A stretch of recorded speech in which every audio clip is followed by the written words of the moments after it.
Welcome, welcome. This is Christy Iwuchukwu's Brilliance TV show, and do I have a treat for you today? I'm going to have my first guest at 4, which is right now, as a matter of fact, and the second guest will be at 6 p.m. at our regular time. This is the show where we spotlight today's top business leaders, entrepreneurs, unique and most successful individuals. And if you would love to appear on this show, please contact us at info@chosenpathglobal.com. Once again, at info@chosenpathglobal.com. And today I have my first guest at 4 p.m. We decided to shake things up today. And you are in for a treat, as I said. And I'm going to go ahead and read his bio. His name is Mallard. He is a native-born son of Texas, graduated from the University of Texas, Pan American, with a BA in sociology. He owns and manages medical devices representing several multi-million-dollar companies. Sheme is the CEO and founder of Mallard LLC. He's a corporate trainer, transformational speaker, and a results coach, facilitating strategic goal planning for individuals and businesses wanting to take their personal life as well as business to the next level. So I am super excited to introduce Sheme Mallard. Sheme, welcome. Christy, thank you. How's your day going? It is going awesome. Thank you so much for agreeing to come in. You could have been doing other things, so I don't take that lightly. I really appreciate you coming today. So I've always said that behind every successful person, there's always a journey that takes them there. So pull up the curtain a little bit and take us behind the curtain and tell us how it all began for you. I absolutely agree with your statement. Behind every successful person, there's a journey. And I'm honored to be on this show today to share my journey with you all. I grew up in Houston, Texas, and I was raised by my mother and my grandmother. I grew up in what we call in America sometimes a broken home. That's usually when you'll have either the father raise the kids or you'll have the mother raise the kids. I was raised by my mother and grandmother in a home in which we had a lot of struggles. My mother and grandmother, they worked a lot of times Monday through Sunday just to make the ends meet. And there were times in life that the ends did not even meet. And my sister and I, we would have to often either cook dinner for ourselves or we would have to just basically keep ourselves busy until our parents got home. And at a very young age in elementary, what was interesting is I was labeled a slow learner. I'm not sure if you're familiar with the term remedial classes. Usually, those are the kids in which they say they're the dumb kids. So at school, what was interesting enough is I had to actually hide my books because I had developed such a low self-esteem. I had a lot of insecurities because when kids would sometimes see our books, they would laugh at us and they would point at us and they would say, hey, those are the dumb kids. We're the smart kids. And I would see how they were different than me and their books were different. And they had different teachers. And a lot of times it made it seem like the teachers would actually feel sorry for us. And I had to live with that label because labels do hurt.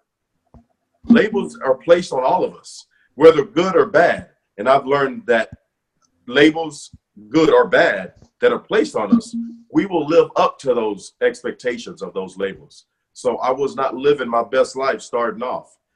And at a young age of 12, I was molested. And I remember the time when I was molested, it was by an older woman. And I felt like I was going to fall apart because of that. And then I had what I call a telephone dad. He was the type of dad that would call me and say, hey, I'm trying to build a relationship with you. I want to get to know you. I'm going to come pick you up on Friday. And I got excited. I was elated. I told my friends at school, my dad is going to come pick me up. I don't know him. He doesn't know me, but we're going to build a relationship. And then on Friday would come, I had my bags packed, and guess what? He called me. And guess what? He said, something came up. I can't come spend time with you this weekend. And then it happened the second time, and then it happened the third time. And I remember after the third time it happened, I took the phone and I threw it against the wall. And once I threw it against the wall, I actually said several curse words so he would hear me. And then because of that situation, I began to develop a lot of anger, resentment, rage. There was times in sports when I would want to literally hurt kids. So being labeled a slow learner, being molested at a young age, and being rejected by my father time after time after time, I had to, unfortunately, I carried some of that stuff with me into my 20s. And I remember in my 20s, I was laying on my bathroom floor. I was literally on my face. I would begin to form puddles on the ground because I was so angry from the things that happened to me in my past. And I remember a saying that says that you may be over your past, but your past is not over with you. I was facing an epiphany at that moment. See, the birds were chirping on the outside, the sun was shining, but on the inside of me was darkness. If you're hearing my voice right now, whoever it is that you're seeing me, you're hearing my voice, you might have been through some things in your past. But I want to explain to you and I want to tell you that you have unlimited potential inside of you. And a lot of times the circumstances from our past, they will blind us from our true potential. I'm reminded of a quote in which says, the impulse to dream has been slowly beaten out of us because of the circumstances of life. So did I decide to stay down and to commit suicide because that was what's going on in my mind, to literally give my life up? Did I decide to do that? No. I decided to rise up. I decided to get up. I decided that I was going to look at myself in the mirror and I was literally going to begin to speak life into myself. Because what I've learned in life is that some of the most powerful words that we'll ever hear are the words that we say to ourselves. It's estimated that we experience up to 40 to 50,000 thoughts a day. And out of all of those thoughts, according to psychologists, 80% of those are negative. Now, let me also tell you, is that it's also estimated in a book by businessman Murray. He says that we have either said we can't, or someone has told it to us, or we have thought we can't 150,000 times by the age of 17. But by the age of 17, we've only heard it or we've said we can 5,000 times. You know, it's funny, as a little kid, I always loved that book, The Little Engine That Could. Because things will happen to you. You're going to be faced with fiery furnaces of this world. I don't know what's happened to you in your past. I don't know the situations that you've had to overcome. But what I do know is that you have oxygen in your lungs and you have blood rushing through your veins. You have an opportunity to do something great, to be great. And then I remember, after making a decision to get up after being knocked down because of the circumstances in life, I began to read books like Robert Kiyosaki's Rich Dad, Poor Dad. And I read books such as Think and Grow Rich and 1 Minute Millionaire, and books by John Maxwell and Les Brown, Live Your Dreams. So that's a little bit of the journey that I had to go through, but I don't regret now having to go through it. It was painful going through it, but like they say in the gym, when I used to be a personal trainer and I would train my clients, I would say, no pain, no gain. And life is going to be filled with a lot of pain. So, Christy, that's a little bit of my journey. Wow. Thank you for sharing with us. As I'm sitting here listening to you, haven't met you at North Carolina at BBS speakers training, I would not have thought that you have this story inside of you. If somebody's looking at you, I know you were on the stage that day, and in no way would I believe or have thought that you had gone through all this and still able to emerge and do what you do right now, managing multi-million-dollar company. And Nora, I'm not quite sure what you're doing. Could you please? I'm sorry about that, the technology. Anyway, so thank you for sharing with us. You know, it's always those stories that we go through in our childhood, those incidents that we go through in our childhood. Oftentimes, if it's not dealt with, will hold us back. But I've Absolutely. always said that sometimes those stories are really where we're able to help other people because it's something we've been through and we're to help other people go through it as well. So thank you so much for sharing. You're welcome. So as I understand right now, you are helping a lot of individuals, businesses, as well as individuals to achieve their goals. Tell us how that came about. Well, one of the things I've always loved doing, and even when I was going through what I was going through, I loved helping people and I love encouraging and I love to somehow get people to realize the greatness that really lied within them. And what I do now as a corporate trainer, some individuals may need me to come to their company and speak on customer service. Some individuals may need me to come in and speak on leadership training. Some may need me to come in and do soft skills or emotional intelligence, because it's important to know yourself. If you can't know yourself, you can't grow yourself, you can't grow your company. And to emotionally be able to overcome different situations. So as a trainer, I do those different types of trainings and much more. And also as a transformational speaker, some people just need you to come in and change up or make a shift in their company or make a shift in their school. So I'll come in and I'll share my story, and I'll also give different tips and points that they can use and take away with them so they can live their best life, so they can see and realize the unlimited potential that lies within them. And I also coach clients as well. I have an office where we'll get together, we'll meet, and a lot of times my clients, they need accountability, but they need some structure in their life and they need goal setting. And they need me to help them plan out either their agenda for business or life. And that's what I love to do. I love to be able to help people in any way that I can. And one thing that I've learned too is that I will refer people to someone that can help them if I can't help them. Because if a company asks me to come speak on accounting, I won't speak on accounting. I'll find a speaker that I know that speaks on accounting. And I've learned in life, to be successful in life, you have to be authentic and have integrity and show people that you care. But that's what I love to do. It's a passion. To me, it's not even a business. It's what I was born to do. You heard that saying, Christy, there are two important days in our life: the day that we were born and the day that we found out why we were born.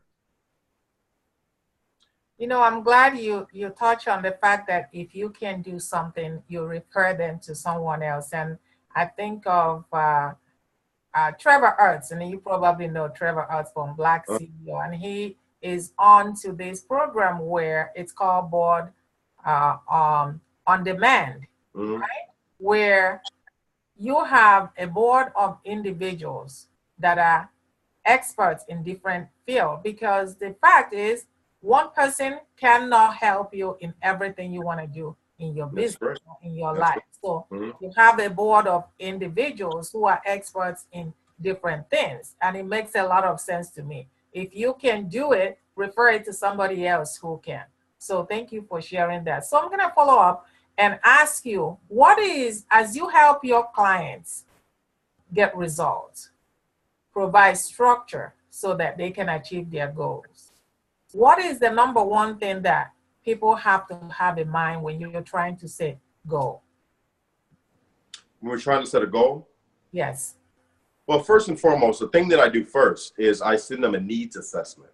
I want to find out how's the culture currently, how's the vibes, as we say in their company, and then see what they've done successfully, see where they probably don't need much help. And then I would also find out where is it that they're struggling. And as I meet with the CEO or meet with the COO or CFO, I'll ask them certain questions to be able to pull out the things that I need to know. And when it comes to goal setting, and this is just goal setting overall, I believe in life that we have to be specific as we set goals. It's one thing to set your goal at the beginning of the year, and I believe we should start working on our goals now for next year. There's things that I'm setting up now for next year that I have projects, and a lot of times we wait for January 1st. But really the biggest goal that we must have is to set it early and be specific on the type of projects that you want to work on, and make sure that it's in alignment with your purpose. For example, I was having a conversation with a friend today, and he just said, what type of business should I start? And I asked him, what are you passionate about?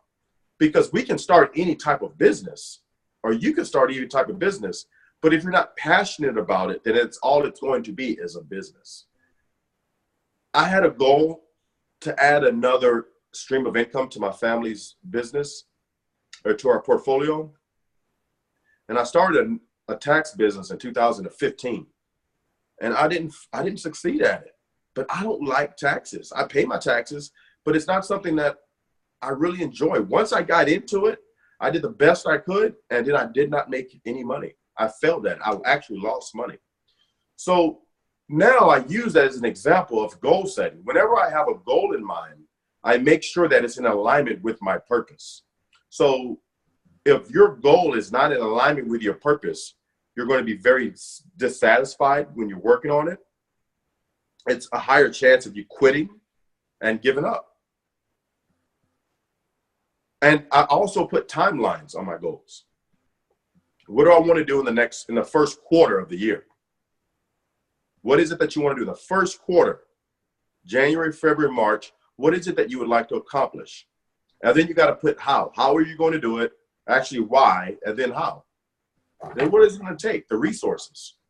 So I could be here just for 2 hours talking about goal setting, but I make sure that we are very detailed on every single goal. We set a timeline, and then we also ask ourselves, what's the why for our family and what's the why for the business?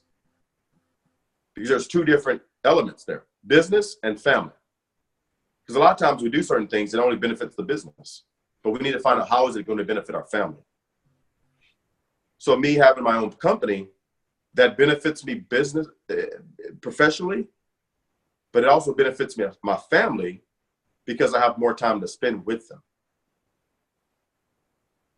And then I also encourage individuals to have follow-up. So my clients, we do a lot of follow-up with their goals. And also have an accountability partner. A lot of times, if you don't set goals, or if you set goals and you don't have anyone that you can follow up with, or if they follow up with you and hold you accountable, it's a good chance you won't be able to succeed at them. And you have to, of course, write them down. And I encourage people to look at your goals. Everyone's different. I have some clients that look at the goals every day when they wake up, just a brief glance at them. I have some people like myself that, including myself, I've written my goals down every day. 3 things I want to accomplish for that day and for the year. And then I have some that I'll tell them, hey, look at your goals every week. But make sure that you're consistent in whatever it is that you're doing. You have to have something that you're aiming at. You can't hit your goal if you don't know where to aim. My goal is not to become an astronaut because it has nothing to do with my purpose. My goal is to be a more productive corporate trainer, transformational speaker, and coach, and to have more products that can be more of a benefit for them. So automatically, my goal setting has a lot to do with my coaching and my speaking business. In the medical field, I stick to what I know, and I stick to what's beneficial for patients. And on top of that, I do believe in investing in other things. So I'll have usually a list of 3 things that I want to invest in for that year. And sometimes that will grow, and I can continue to add on to it. But there's so much, Christy, to say about goal setting.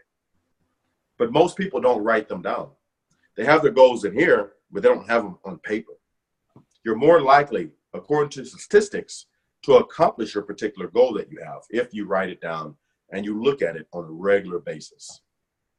So what I'm hearing you saying is that you write your goal for the year, and every single day write a goal for the year, but you have it for every quarter.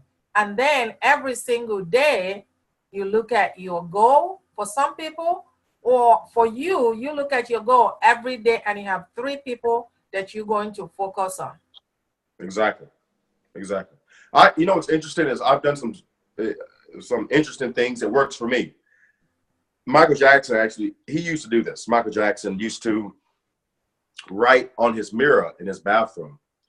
And I began to do that. And it's interesting, when you brush your teeth early in the morning, you look at it. You're forced to look at it, at your goal.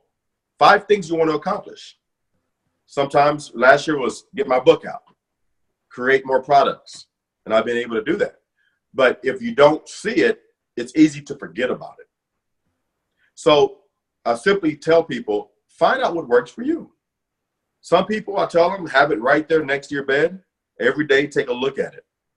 But what's interesting is you're training your brain to take action.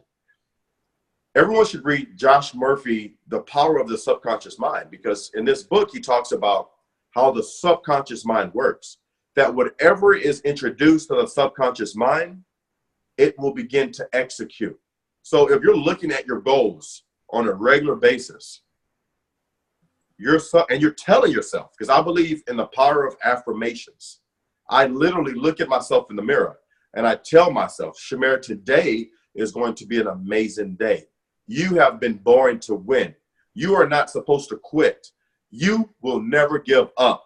You are God's best. I literally tell myself certain things. So what you're doing when you do that is you're training your brain for success, and you're training your brain for the day. You're training your brain to overcome any obstacle that may come your way. And even when you do that, there's still going to be some issues in life. But you're preparing yourself to be able to withstand any issue. Now, I will say this, that motivation is not enough. Being positive is not enough. You have to develop grit. And it's interesting, how do you develop grit? You just have to get used to being rejected from time to time in business and in life. And I've learned that I've developed a lot of grit over a period of time. That I've learned in life, there are a lot of people that aren't going to feel sorry for me, and I better not feel sorry for myself. If you want to accomplish anything in this world, they say you got to give 100%. I've learned you have to give 150%. You literally have to go the extra mile to make something happen in this world. But as you said earlier, there are people that have come into this country making millions of dollars. Some of them can hardly even speak English. But Christy, they have more grit than us. They have maybe a stronger why than us, because it's easy to be comfortable. But Brian Tracy says that the comfort zone is a danger zone. And I've learned in life that obstacles are going to happen. Expect obstacles to happen, but obstacles, they're not in the way. Obstacles are simply the way. They're the way to your purpose. They're the way to your gifts, the things that God has for you. They're the way. There's no way around it. But you have to go through the fiery furnace of this world. You know, it's a coincidence that you talked about the subconscious, the power of the subconscious, because that's one of the books recommended by Dr. Ruben West. So I am looking forward to reading that book. So definitely you confirm the validity of that book. Absolutely. Again. So I'm definitely going to read that book. And also you talked about goal, and you talk about why wait till January to make your goal? Why not make today your January 1st? And if you know, I'm sure you know Shay Brown, and he always talk about make today your January 1st. And I totally agree, because sometimes we bash ourselves so much that we didn't get our goal accomplished. And oftentimes it drains our spirit. But if we can just forget about what already happened, what we did not accomplish, but focus on a new day, focus on a new year, focus on today being the January, it makes all the sense. So I definitely agree on that. And things that I didn't accomplish first and second quarter, I just basically begin to focus on it today rather than waiting till January and set up another goal to accomplish that. So tell us, what have you noticed, or what have you seen based on your training and your expertise from your clients What is the number one mistake that people make when setting an achievable goal? The number one mistake is once you set, there's a couple of mistakes, but I would say is that we easily forget. We easily forget once January 1st hits, and then probably around January the 10th, people are saying they need to set their goals. And then they don't realize that they forget, number one, they set them and they don't look at it. They don't have a vision board. But then life happens.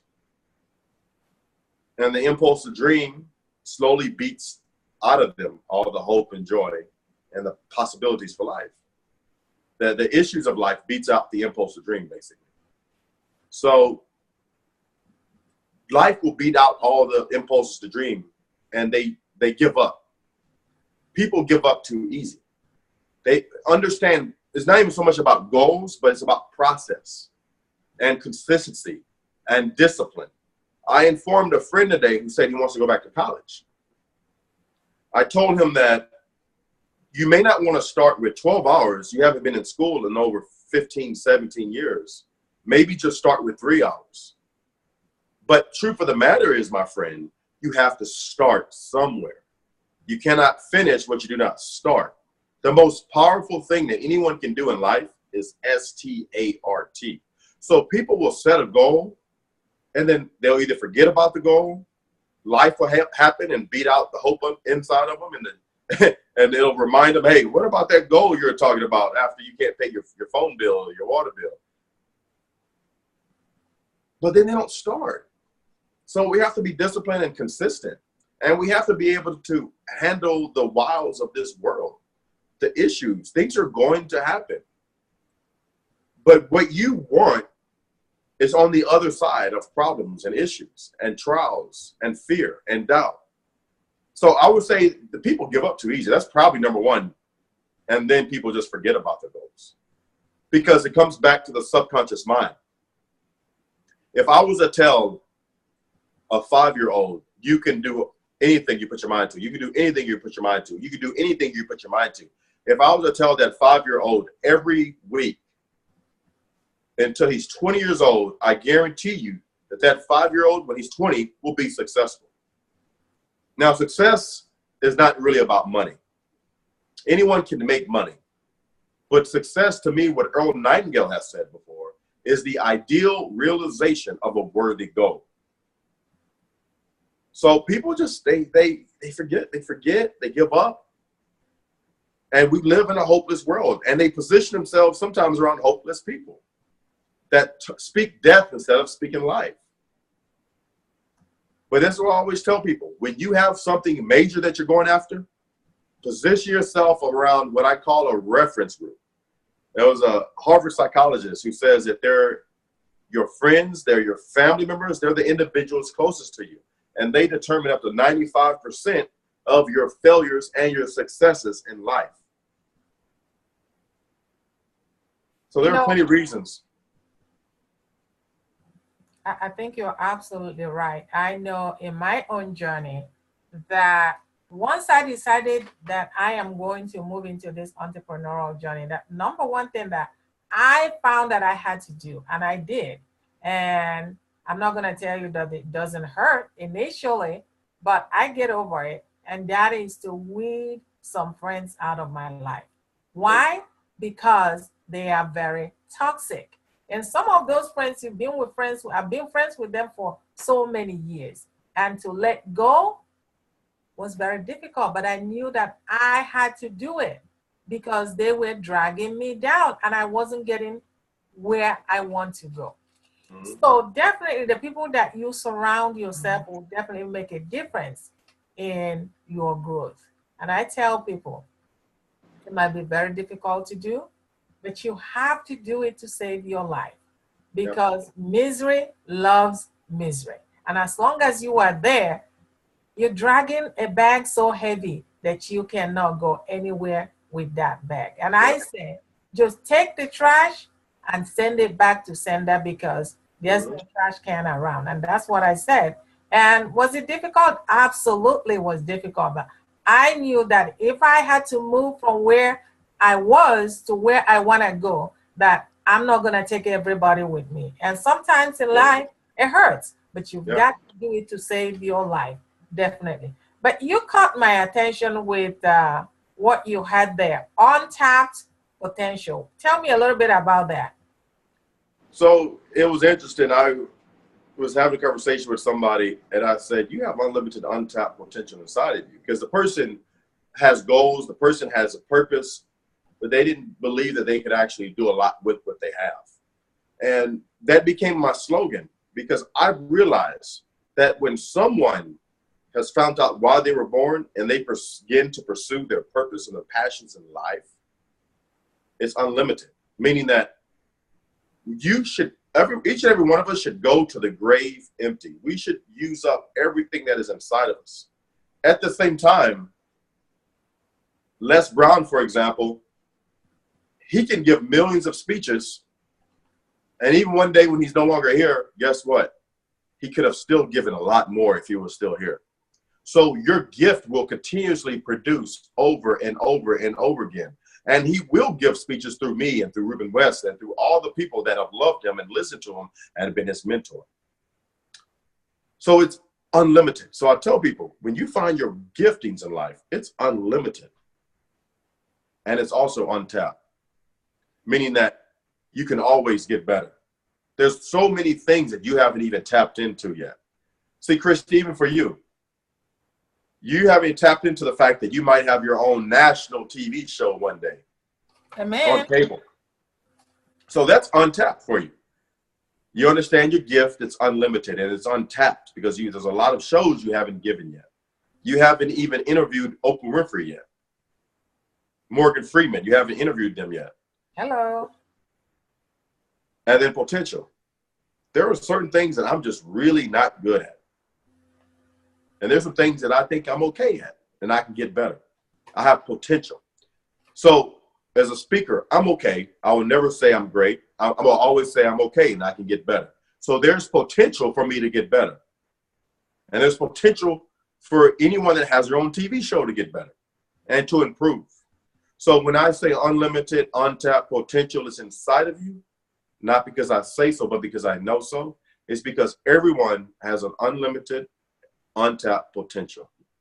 And it's not up to someone else, it's up to them to pull all of that potential out of them, to discover what I call the diamond that has been hidden in a field of rocks, that they must pull up and pick up each rock to find that diamond. And the diamond simply represents the gifts and purposes of their life. So that is what that means. I just want to remind everyone that we are talking to Shimei Mallard, the results coach, and he is dropping a lot of nuggets here. I wish you guys were here, and we're going to continue with the conversation. I just want to remind you that this show is where we spotlight today's top business leaders, entrepreneurs, as well as unique and most successful individuals. And I would love for you to be a part of this show. So we're going to continue with the conversation. Shimei, I want to go back to what you said about goals.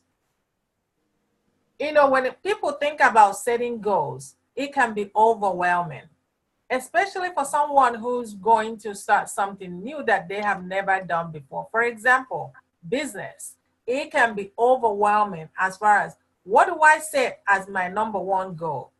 How do you make your clients, when you work with them, how do you make the goal palatable so that they're able to eat bite by bite?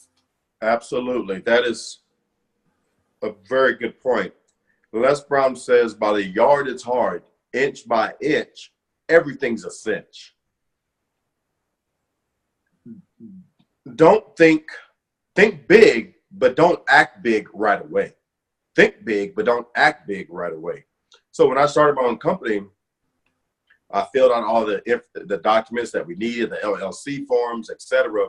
And then I began to look at one product, not 10, one product that I can incorporate into my company. And then I gave myself a deadline And I gave myself a deadline of how many doctors that I can get on board. Can I get 5 doctors to use this product? I didn't go out and say, I'm going to get 100 doctors. I said 5 doctors. So if you're looking at a company, first and foremost, you have to understand your vision and mission statement. And you have to understand your why for doing it. Your why for doing it. And then you have to understand strategically, how is it that you're going to accomplish this? Meaning that if you have a particular product, where are you going to hold your product? Is it going to be sold online? Is it going to be sold in the stores? Have you done a feasibility study? What's the current population in your area? What is the average income in your area? Do people make $30,000, $45,000, $50,000? Have you did any questionnaires to some of your closest friends and family members, or maybe 100 people you've just seen on the street? And I really mean that. Or what type of product you have? Would it be viable for them? Would it be something they would purchase? But when it comes to goal setting and you have a business, a lot of it has to also do with your business plan. As a conversation I was having last week with a friend of mine, he wants to start his own company. And I asked him, how much money do you have? What's the capital? He says, I only have $50,000. A lot of people want to start companies and they don't consider the cost. No man builds a house without considering the cost to build his home. So we have to consider the goal that you have. What is going to be the cost to actually achieve that particular goal? And it amazes me that some people, they don't consider the cost. They start a business and unfortunately, it doesn't last for some people because they didn't consider the cost. I considered the cost when I started my business, and it still failed, but I calculated everything that I knew. And then I added on top of that a couple more thousand just for startup. So does that help? You understand where I'm coming from? It's not just about setting deadlines and writing it down, but it's being very detailed when it comes to business. So I'm going to follow up on that. Somebody is new to business. They don't want to get into business, but they want to write a goal on how to go about it. And they come to you to help. Give me 1, 2, 3, 4, 5 steps that you will walk them through. Okay. Yeah, and there's actually several steps besides that I'll walk them through, but I'll give you a few things. First and foremost, and it's not necessarily a step, after understanding their business, okay, I'm going to ask them, how many books have you read regarding your business? Do you have a coach that knows about your business? I know someone, a client of mine that has their own pressure washing business, and they have a coach that is very successful in pressure washing, not in their area, but they have a coach for that. So I will ask them, number one, what is your goal as far as overall income that you want to make? The reason why I put income first, because a lot of people, including myself, when it comes to business, we're driven by money. You don't open up a business just to barely make it or break even. You open up a business to make a lot of money. So what is your goal? What type of revenue do you want to generate? And number two, I'll make sure and I'll ask them, listen, when it comes to your product, how many units would you have to sell to get to that particular number? So for example, if it's a speaker and they say, I want to make $5,000. Well, if you charge $1,000, you need to speak 5 times for the year, or for the month, 5 times for the month. And then number 3, what is your goal target as far as customers to get in front of? How many people is it going to take to hit, for example, either speaking 5 times a month, or if it's 1,000 units of something that you need to sell? How many people is it going to take to hit that mark? It's going to take a lot more than 1,000, because you're going to hear more no's than you'll hear when it comes to yeses. And then we'll go into timelines. We'll go into your first quarter, second quarter, third quarter, fourth quarter. We'll have short-term goals and long-term goals. And the goal is also when it comes to business. And goals and personal goals, business goals and personal goals are very different. So in business goals, I would have to also, once again, include capital. what's the goal that you want to start with regarding capital? A friend of mine said he needs 50,000. I told him you probably need more like 80,000 because there's always miscellaneous, always unexpected costs that are going to be included. And then how many employees? What's your goal for employees? Your first quarter of having your business, you're going to start with 2 employees. And then what's your third? And what is your overall, your second quarter goals? And what is your overall number of employees you will need to make sure this business after a year is running effectively so you can remove yourself away from the business and you can make money while you sleep or make money while you're on vacation. So when it comes to goal settings with business and personal lives is very different because a lot of it has to be, no matter what, strategic. But in business, people start companies all the time without considering, once again, the cost. It's go ahead. And then we do it over the 5-year span because businesses that are they're closed down usually is within 5 years. You want to get to that 5-year mark. And what is that you're going to say now? So I'm just wondering, you do individual coaching that is not corporate. So if you're working with an individual that doesn't have to have an employee, they're just starting out, how would that be different from corporate? So with an individual, corporate is going to be a lot more involvement because usually if it's corporate, it's group training, group coaching. So for example, I got invited to possibly coach some HR directors, human resources directors. So that's going to be a little bit different versus a one-on-one. I'm going to still ask certain questions. And if the person has never had their own company before we even talk about goals, I don't even talk about goals yet. I want to find out their why. I want to find out how much time they have allocated to actually run this business before you even get into goal setting. Because if someone wants to start their own company and you know it's going to take 10 hours a day and they only want to put 5 hours aside every day, then that's not a great match. And when it talks to individuals, I have to really tap into the amount of income that they have to invest in this versus if it's a group of individuals, let's say that want to start their own company versus a single individual, that single individual may have some hindrances there if they don't have the resources. I might have to help them and point them in the right direction or give them ideas on how to get the funding. So there's a lot of different factors that take place. Funding, time, location. I have a young lady that I just coached through her starting her own business, her own insurance agency. And one of the things I said is I shouldn't be your only coach. You should find someone that's your coach that's in the insurance business. So a lot of times too, I'll tell people, find someone that's doing exactly is what you're doing, what you desire to do. Like the person that had their own pressure washing business. They came to me mostly for accountability and goal setting, and I helped to structure their time or manage their activities. I really try to get away from time management. We really don't manage our time. We manage our activities. Absolutely.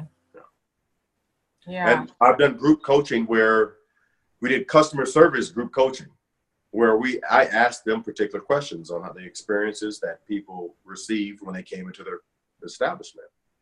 So when it comes to coaching, there's a variety of coaching. You can do sales coaching to a group of individuals or to a single individual. Wow. And there's a variety of questions that I have prepared. Okay.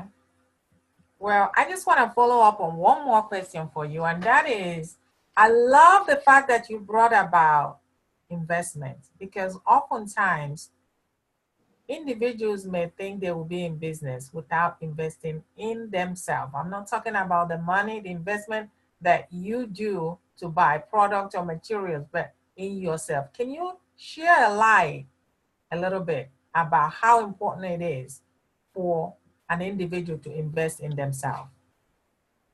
I believe that it's important for an individual to invest in their minds. It's important for individuals to invest in their bodies. I used to be a personal trainer. To this day, I wake up at 5 o'clock in the morning and I go to the gym and I lift weights, I do cardio. If I don't do that, I will not get stronger, I won't get better, I won't be as efficient as I could be from a physical perspective. So the same thing goes with our minds. If we don't work our minds out, how do we work our minds out? If we don't pick up a book and not just read it, but study it and understand what is it that we can pull away from this book and apply to our life, our minds won't be as strong as they could be. So I've read things like John Maxwell, How Successful People Think, How They Grow, How They Lead, Putting Your Dreams to the Test, books with Robert Kiyosaki. I've read real estate books, Norman Vincent Peale. I've read books that help me think at a different level. I also have a regimen every day. Wake up and pray, eat my Wheaties, thank God for another day. I find time to meditate also. Do you know that in the morning and at night, that's when your brain is like a sponge. That's when it's able to obtain and you can remember things easier. I have alone time. I have quiet time. I have time just to think. Dan Cathy, the owner of Chick-fil-A, they say he goes away every day to think for a few hours, just to think, just to meditate and think. And then he does the same thing every month for a few hours, but he goes away every year, I believe, is it for 2 weeks, just to think. A lot of people don't take any time to think. They don't take any time to set goals, to plan their life out, to desire to live the life they want. You know, there's a couple of areas of my life where I'm always focused on. My spiritual goal setting. How much closer do I want to get to the Lord? How much more scripture do I want to have living inside of me? There's wealth goals. How much money do you want? And there's family goals.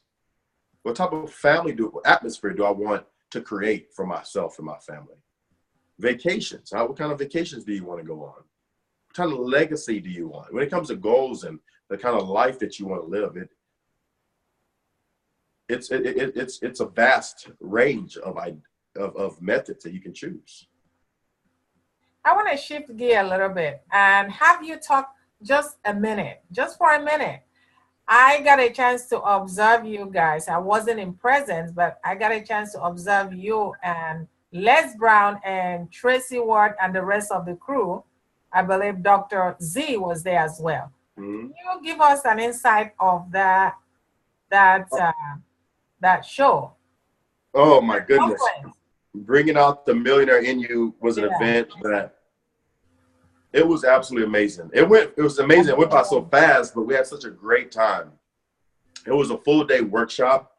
We had several speakers, Marie Cosgrove, Milton Gonzalez, Tracy Ward, myself, and John Garcia. We had Ona Brown. We had, of course, the great Les Brown. And everyone had a particular subject. I spoke on bringing out the leader within you.